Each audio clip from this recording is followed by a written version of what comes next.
Welcome to A V number 4. तर असं कुठलंही केमिकल आपल्याला फवारायचं नाही असं मी मुरुदाला पटवून दिलं आणि पीक कमी आलं तरीही चालेल पण त्या ठिकाणी कुठेही आपण कॉम्प्रोमाइज करायचं नाही, कुठेही आपल्याला समझोता करायचा नाही असं मी त्याला सांगितलं. Contrary to what everyone had told us, nature did her job and she needed to no bribes to get the work done. तर निसर्गाला असं कुठलाही लाच द्यायची गरज नाही आहे, तो त्याचं काम करत असतो असं मी त्याला समजून सांगितलं. Soon it was harvest time and we managed to manage a respectable 300 kilograms. आणि अगदी काय नशीब बघा की त्या ठिकाणी पीक आलं आणि 300 किलोग्रॅम इतकं चांगल्या पद्धतीचं भरघोस उत्पादन त्या ठिकाणी आम्हाला मिळालं.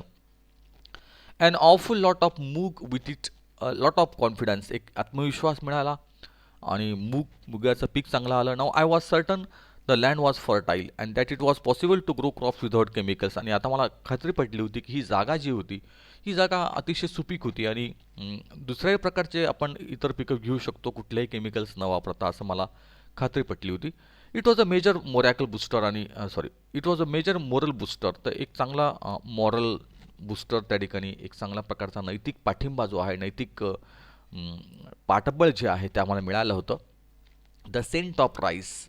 The first year I was late for the rice sowing season and had to resort to growing the GR4 variety. तर पहिल्या वर्षी त्या ठिकाणी I was late for the rice sowing season, मी थोडा उशीर झाला आम्हाला भात पेरण्यासाठी. Had to resort to growing the GR4 variety that was short term and recommended by the agricultural officers at Kosbad. तर एक GR4 नावाची जी भाताची जात आहे ती जात आम्हाला सांगण्यात आली होती त्या आपल्या कृषी खात्याकडनं कोसबाडच्या, आणि ती जात आम्ही त्या ठिकाणी लावली. The next year we decided that we should start early and try to find some good traditional variety of rice to grow. पुढच्या वर्षी आम्ही ठरवलं की एक नवीन व्हरायटी, नवीन प्रकारची जी जात आहे ती आपण ट्राय करूया, ती लावूया. We had read about traditional varieties of rice and knew that they did not require very high inputs of fertilizer. तर अशा आम्हाला कळलं की अशा अनेक परंपरागत जाती भाताच्या होत्या. And knew that they did not require very high inputs of fertilisers, की ज्यांना कुठल्याही प्रकारचं जास्त असं फर्टिलायझर ज्याला म्हणतो आपण, ज्याला खतं असं म्हणतो, रासायनिक खतं, ते लागत नव्हते. These varieties were also quite strong and resisted pest. आणि त्या ठिकाणी ह्या ज्या व्हरायटी होत्या की त्या अतिशय मजबूत आणि त्या कीटकांना त्या विरोध करणाऱ्या अशा होत्या. We were sure that it was this type of rice that would grow well in our farm where we did not use any chemicals at all. आणि आम्हाला खात्री पटली की अशाच प्रकारची जात आपण त्या ठिकाणी लावायला पाहिजे की ज्या ठिकाणी केमिकल्सचा वापर जो आहे तो अतिशय कमी होईल. Our previous year's experience and low yield had taught us a lesson and we were sure we would not plant hybrids this year. आता मात्र एक खात्री पटली होती की मागच्या वर्षी त्या ठिकाणी उत्पादन कमी मिळालं होतं, म्हणून त्या ठिकाणी हायब्रिड जी आहे, एक मिश्र जात न लावता वेगळी जात आपण त्या ठिकाणी लावायची. In April 2005 we started to look for a good variety of traditional rice. आणि 2005मध्ये त्या ठिकाणी आम्ही एक चांगली व्हरायटी शोधण्यासाठी आम्ही निघालो, भाताची जी जात आहे. It was one of our neighbors in the village, a businessman from Mumbai who owned land, who suggested that we plant a local scented variety of rice. तर एक मुंबईचे त्या ठिकाणी एक बिझनेसमॅन होते, एक व्यावसायिक होते, त्यांनी आम्हाला सांगितलं की एक लोकल व्हरायटी जी आहे की तिला चांगला सेंट असतो ती तुम्ही लावा. Most of the farmers in and around the village of Pet had switch over to hybrids. तर पेटमधले असे अनेक शेतकऱ्यांनी अशा प्रकारची हायब्रिड जात जी आहे ती लावली होती असं ते आम्हाला म्हणाले. The younger generation of farmers thought I was crazy to ask for the desi variety as they called it. तर जी तरुण पिढी होती त्या तरुण पिढीनं त्या ठिकाणी माझं वागणं चुकीचं वाटलं की देसी व्हरायटी त्या ठिकाणी आपण का लावतोय. My regular visits to the village around searching for a good traditional variety also did not yield any result and we were almost giving up hope. आणि आता अनेक ठिकाणी मी चौकशी केली की चांगली जात कोणती आहे भाताची, पण कुठलाही रिझल्ट मला मिळाला नव्हता. I decided to give it one last try and spoke to बबन's father and some other elders. तर मी एक शेवटचा प्रयत्न म्हणून त्या ठिकाणी बबनच्या वडिलांना त्या ठिकाणी विचारलं आणि अजून काही इतर वयस्कर लोकांशी चौकशी केली. After many meaningful conversations they mention the name of Kasbai. तर त्यांनी अशा अनेक चर्चा करून एक जात सांगितली की जी कासबाई नावाची जात भाताची त्यांनी सांगितली. Kasbai is a traditional long grain rice variety which has a distinct aroma. तर अतिशय सुंदर असा ॲरोमाचा अर्थ आहे सेंट, वास ज्याला म्हणतो आपण, सुगंध ज्याला म्हणतो. तर कासबाई ही एक अशी छान अशी लांब ओंबी असलेली अशी ती जात आहे की जी तिला सुंदर असा वास आहे. दो मच माइल्डर दॅन बासमती, की जी बासमतीपेक्षा तिचा वास कमी आहे पण अतिशय सुंदर असा वास तिला होता. It's a long duration crop आणि थोडासा जास्त कालखंड त्या भाताला लागायचा पिकण्यासाठी. Most of the older people remembered growing it years ago. तर अनेक लोकांना त्या ठिकाणी आठवलं की काही वर्षांपूर्वी त्यांनी ती जात लावली होती. But they all shook their heads when I ask them about the seed and told me that it had disappeared. तर त्यांनी सगळ्यांनी सांगितलं मात्र की ही जात मात्र आता सध्या काही तुम्हाला मिळणार नाही आणि ती दिसण्याशी झालेली आहे असं त्यांनी सांगितलं. The tales of Kasbai made us more determine to get it. पण या कासबाईच्या कथा आम्ही ऐकल्या आणि ठरवलं की काहीही करायचं पण ही जात आपण लावायची शेतामध्ये. We decided that if we did manage to get some seeds this would be great rice to grow. तर जर जर मिळालं अशा प्रकारचं जर बी मिळालं तर आपल्याला एक चांगला भात त्या ठिकाणी आपण वाढवू शकतो, लावू शकतो. I thought the government may know something about it. मला वाटलं की त्या ठिकाणी शासनाला याबाबत काही माहिती असावं. Visit to the agriculture officer was enlightening. त्या ठिकाणी शेतकरी ॲग्रिकल्चरल ऑफिसर जो आहे त्या ॲग्रिकल्चरल ऑफिसरला त्या ठिकाणी मी ऑफिसर वॉज एनलाइटनिंगचा अर्थ give greater knowledge and understanding. तर अधिक ज्ञान असणं, अधिक माहिती असणं. मला अपेक्षा होती की त्या ठिकाणी तिथल्या त्या अधिकाऱ्याला अधिक माहिती असावी त्या आपल्या कृषी अधिकाऱ्याला. He had not even heard of this rice variety. पण त्यांना पण कुठलीही ह्या जातीचं नाव, भाताच्या जातीचं कासबे नावाचं नाव माहितीच नव्हतं. He said the villagers were taking me for a ride and there was no rice by this name. ते म्हणाले की असं कुठलंही नाव मी तरी ऐकलं नाही आहे. He rattled off means talk rapidly and at length. तर अतिशय घाईघाईने त्यांनी सांगितलं. He rattled off the names of a number of latest hybrid. तर त्यांनी अनेक नावं अलीकडचे जे भातांच्या जाती आहेत त्यांनी मला घाईघाईने सांगितले. Even offer to give me some of them free of cost for a trial. आणि असंही सांगितलं की तुम्ही काही जी जात आहे त्या फ्री ऑफ ट्रायल तुम्ही या ठिकाणी घेऊन जा. Cursing myself for wasting time with him I move on to the next destination. तर मी स्वतःलाच त्या ठिकाणी नावं ठेवलीत आणि विचार केला की उगाचच त्या ठिकाणी आपण इथे वेळ वाया घालवतोय आणि मी पुढच्या माझ्या टप्प्याकडे वळालो. दिस टाईम इट वॉज आदिवासी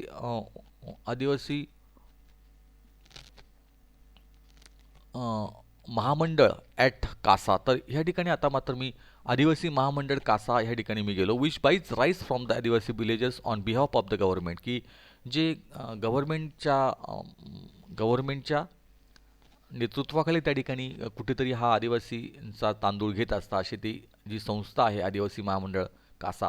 कासबाई did not figure in their files. पण त्यांच्याकडे पण कासबाईची जात काही मला मिळाली नाही. A good indication why people did not grow it any more. एक चांगलं जात असून पण त्या ठिकाणी लोक का वाढवत नाही ती जात असं मला प्रश्न पडला. The market itself did not recognize the rice. So if we grew it, you would not be able to sell it. तर ते म्हणाले की मार्केटमध्ये तुम्हाला ही जात पाहायलाच मिळणार नाही आणि जर तुम्ही ती पिकवली तर कोणी घेणार नाही.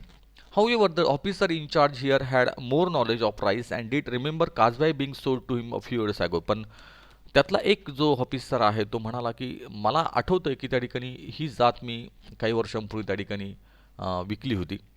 So when I in Dhaniwari When I in Dhanivari, Baban and I started looking for Dev Handa and found a graying old man wearing a cap. तर त्या ठिकाणी अं, मी धानिवरी या ठिकाणी गेलो. बबन आणि मी त्या ठिकाणी देवहंडा नावाच्या माणसाच्या शोधामध्ये होतो. And found a greying old man bearing A cap. आणि एक असा वृद्ध माणूस त्या ठिकाणी भेटला की जो त्याने टोपी घातलेली होती.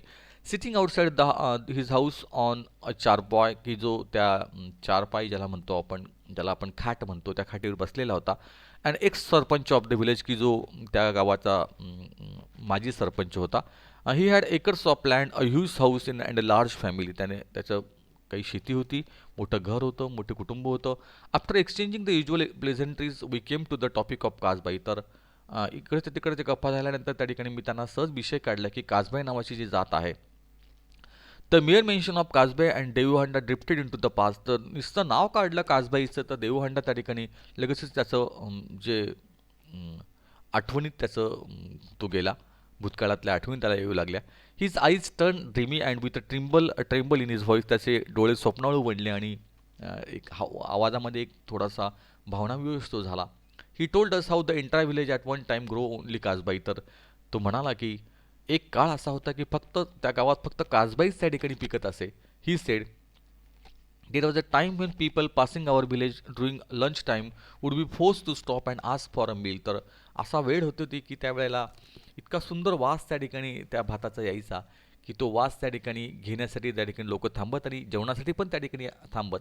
सच was the alluring aroma of Kasbai. तर असा तो इतका सुंदर असा ॲल्युरिंग जो आहे, अट्रॅक्टिंग ज्याला म्हणतो, ॲल्युरिंग अट्रॅक्टिंग अरोमा, अतिशय सुंदर असा त्याचा वास त्याचा होता.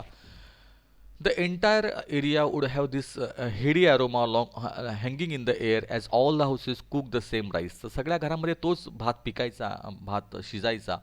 Today he said no one grew kasbai and everyone had shifted to growing the new hybrid varieties. तर तो म्हणाला की आज मात्र कोणीही कासबाई पिकवत नाही, पण सगळे लोक आता हायब्रिड जे आहे, मिश्र जाती ज्या आहेत त्या आलेल्या आहेत. He claim he had to force himself to eat this rice that was so insipid. पण तो म्हणाला की त्याने अनेक वेळा सांगितलं, he claim he had to force himself to eat this rice that was so in speed.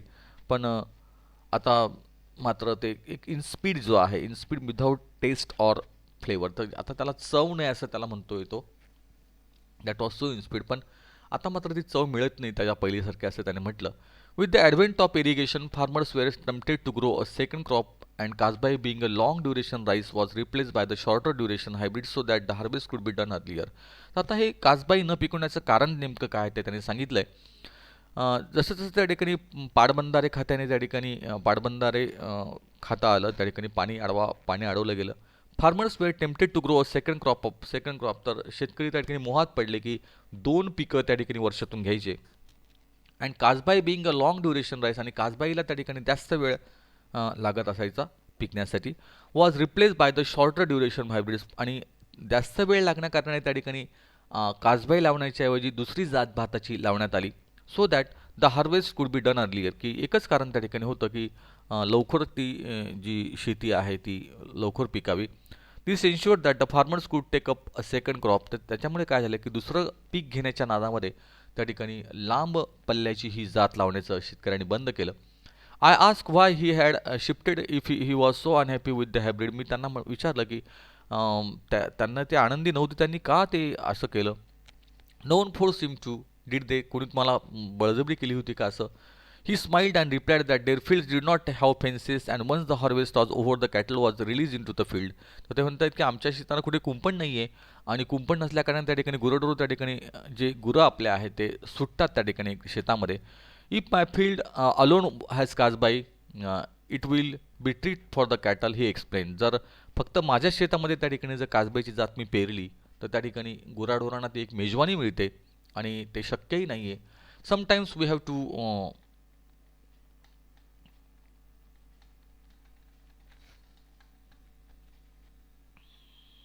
Sometimes we have to fall in line with the community. तर काही वेळेला आपण त्याने म्हटलं की आपण आपल्या समाजाबरोबर चालावं लागतं आणि शेवटी ते त्या पद्धतीनेच काम करावं लागतं, असं त्याने त्याचं दुःख व्यक्त केलं. Hybrids need more water, fertilisers and pesticide. आणि ह्या कुठल्याही हायब्रिड जातीला भाताच्या जास्त पाणी लागतं, जास्त खतं लागतात, जास्त कीटकनाशकं लागतात. He said that yields more were good initially but of late had reduced a lot. He said that yields were good initially but of late. पण ते म्हणतात की जास्त पीक जे आहे चांगलं येतं असं त्यांनी म्हटलं. Had reduced a lot. आणि म्हणून लोकांनी आता ते हायब्रिड जाती लावण्याचं सूत्र ठरवलेलं आहे. Besides he said that each year they had to increase the quantity of urea and pesticide they use. आणि प्रत्येक वर्षी त्या ठिकाणी युरिया आणि कीटकनाशकांचा वापर वाढलेला आहे. It was as if the newer hybrids had not insatiable appetite for chemical. तर अशा पद्धतीने जे नवीन जाती आले जे आहेत त्या इनसॅटिएबल आहे, इम्पॉसिबल टू सॅटिस्फाय, ज्याला कधीही समाधान न होणाऱ्या त्या ठिकाणी इनसॅटिएबल ॲपिटाईट. तर अशा ह्या त्या जागेला, अशा शेतीला एक भूक वाढलेली आहे जास्तीत जास्त त्या रासायनिक खतांची. He told us that even when there were flash floods in the 60s Kasbai had stood its ground. आणि त्यांनी अशी आठवण सांगितली की त्या 1960च्या कालखंडात त्या ठिकाणी जरी पूर आला तरी त्या ठिकाणी ही कासबाईची जात जी आहे तिने जमीन सोडली नव्हती. He fondly remembered how the rice was still standing when they all return to the village after the flood had resided. Such was the strength of the rice but look what we have done, he reviewed.